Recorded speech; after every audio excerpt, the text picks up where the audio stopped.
24 മണിക്കൂറിനുള്ളിൽ സാമ്പത്തിക സ്ഥിതി തകിടം മറിയുമെന്ന് ശക്തനായ പ്രവാചകനായ എലീശ പറയുകയാണ്. 2 രാജാക്കന്മാരുടെ പുസ്തകം 7-ാം അധ്യായം. ക്ഷാമത്തിന് പകരം നഗരത്തിൽ ആഹാരം സമൂലമായി കുറയുന്ന തരത്തിൽ ഒരു പ്രശ്നമുണ്ടായി.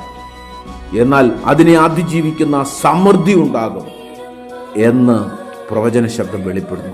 എന്നാൽ അകമ്പടി നായകൻ ഇത് വിശ്വസിക്കുന്നില്ല.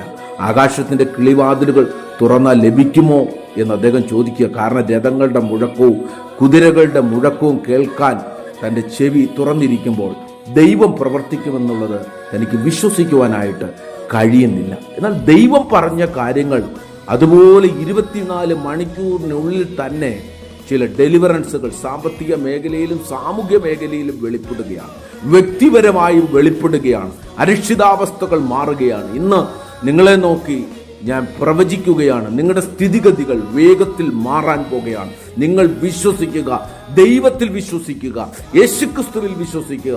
നിങ്ങളുടെ സ്ഥിതി മാറ്റുന്ന ഒരു കർത്താവുണ്ട്. ധാരാളമായി കർത്താവ് അനുഗ്രഹിക്കട്ടെ. God bless you.